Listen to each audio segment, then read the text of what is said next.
Hey guys, what's up? So today I would like to review today's film, Rogue One, a Star Wars story. Now before we start, this is more likely a prequel film. Now it takes place between the events of the third film, which is taking place between Star Wars Episode 3, and between Star Wars, or later retitled Episode 4. Now before we continue. No, this may contain some spoilers to the film. If you don't want any spoilers, then yeah, actually. Oh yeah, right.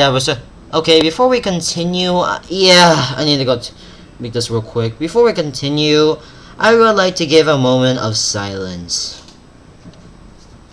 Recently, we have lost a good star. We lost Cassie Fisher. She died during a heart attack. Rest in peace. We will miss you. Luckily, someone covered you for the ending. Sorry, I spoiled it. Anywho, let's continue. So we said place 15 years earlier. There, where we get to see a younger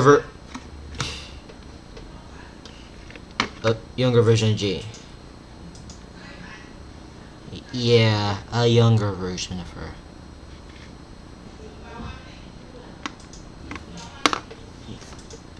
Of her.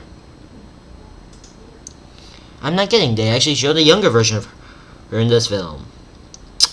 Okay, I don't know who played the child version of Jane. Played by Jill. Who her name spells with a Y. Her last name Jane her middle name is changed to a Y for no apparent reason. So after we got a brief prequel.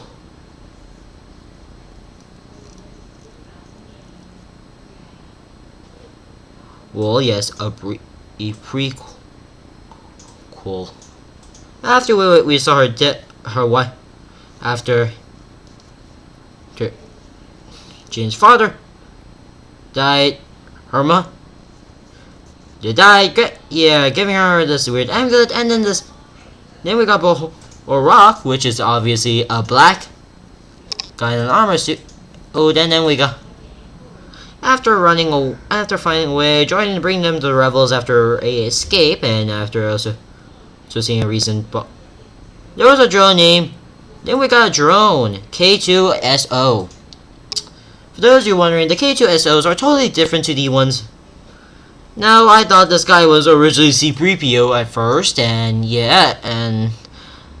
these robots, I would like to say, first of all, was that the designs of these guys look like they're more feel a little bit of a human, and yes, I know.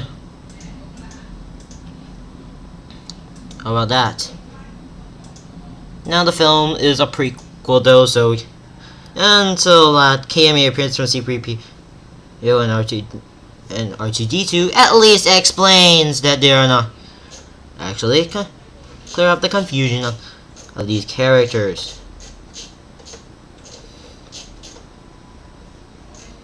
Alright, I don't play Rogue. Anyways, then we got into, after going there, they also go, then need some tea break in the night? Not now, I'm trying to get a review. In the night, not now. Oh, late, yes. Okay. Dad, I'm getting a review done. Okay. So what shirt do you wear? Oh, sorry, I can't find my Rogue One shirt. No.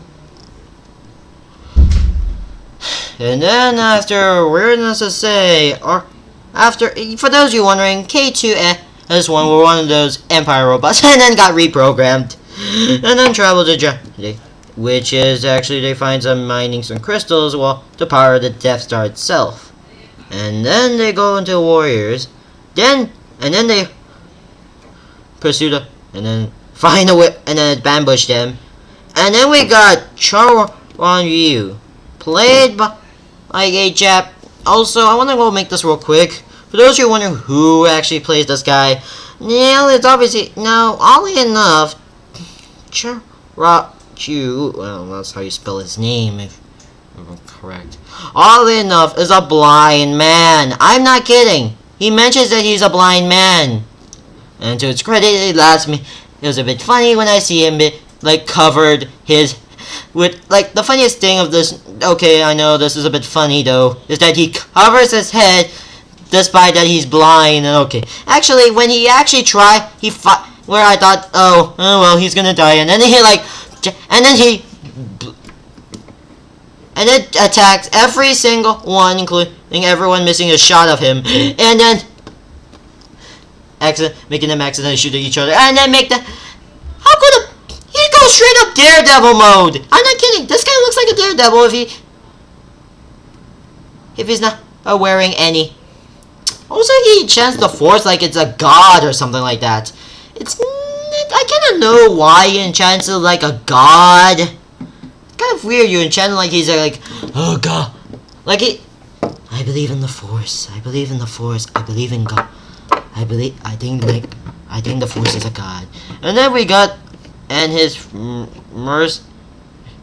Brazy Melba. It's basically a black guy who holds a giant, wears heavy armor and being a black guy.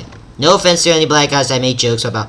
No offense to any black guys I forgot to tell earlier. After getting the rocks and Garda sends her a message and then goes to talk to that girl, talk to some random guy, and then goes to the sheep.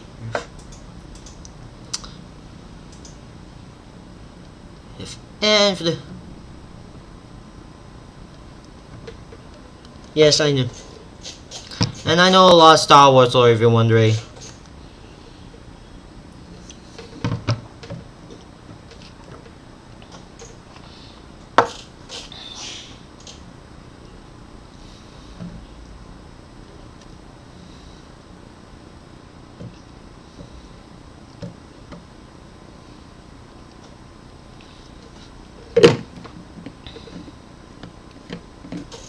Okay.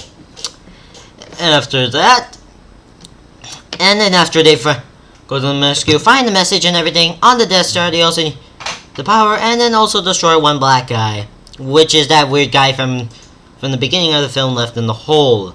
Why did he just run? Also, second, there was earlier also this guy just controls a WTF of a octo hybrid creature. Goes through his ear minds and then never been explained or happened again. We never got to see the guy again. Or did he die from that thing? Somehow, 15 years after, he also decided he wanted to breathe some oxygen or whatever he's breathing into. Anyways, after they flee the reveille, they research the facility on plan. Did you do? Well, Cassie was choose to not to kill. Okay. And then after the main team did some killing, soon enough to go kill, and then also just posed to was a plan to steal is the Death Star Sky. Means to destroy them. And then after that they decided wanted to go to infiltration to the colony. And fun fact, the place in the open the lobby area was filmed in a tube station. This explains why it looks like that.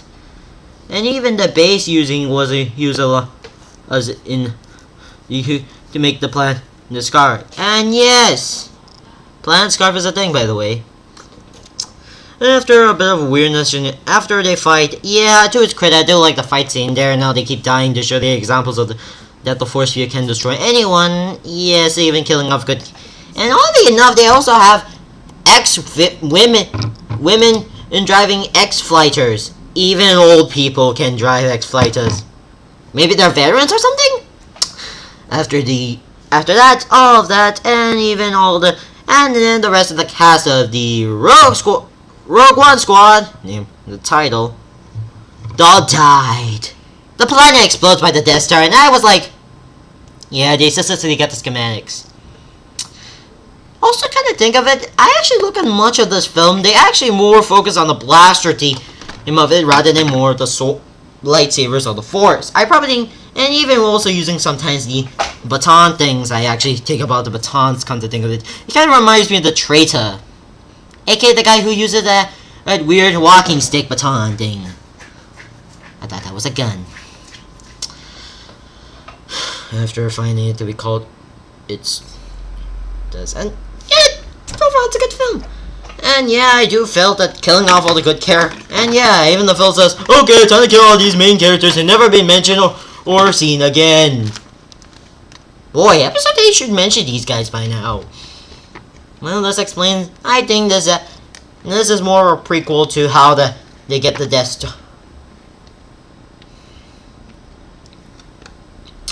After that, and then they fly. Now, for those of you wondering about the Princess Leia, no, for those of you wondering, this is not the actual Princess Leia. No, she's not played by Cassie Fisher, as I stated earlier, but played by this actress is played by Ingrid Dallas. Yes, they CGI'd her face to look like this. And that's about it for Rogue One, a Star Wars story. Why do I think about this? So why do I think about it? It's good! I love this film. I love the Rogue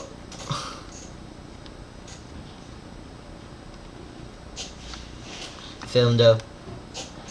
It does feel, I do like the film's action and having a bit of sense of humor over there now. Actually, the reason why I saw it, mainly due to that blind scene, even the other scenes I felt it was a bit funny. Acting, yeah, a bit of the dark. I'm not really fond of the dark tone, and the special effects. Despite making $573 million, well, why did you wondering? I was expecting this film to make a bit more, but well, not to say too much. And this is the only time in the films they actually were meant. I actually never seen these guys before, and actually, to its credit, I would like one day actually see a ghost version of them or something like that. At least some mention of these guys actually, mostly just for funsies. They were never been seen or mentioned again, so these guys were just basically nobodies.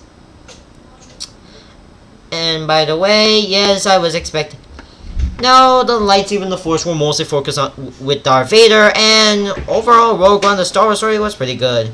Go check it out yourself. So yeah, thank you guys for watching. Don't forget to rate, comment, subscribe to my channel, and I'll see you guys next time. And goodbye. Also, this movie has my approval. Okay, bye.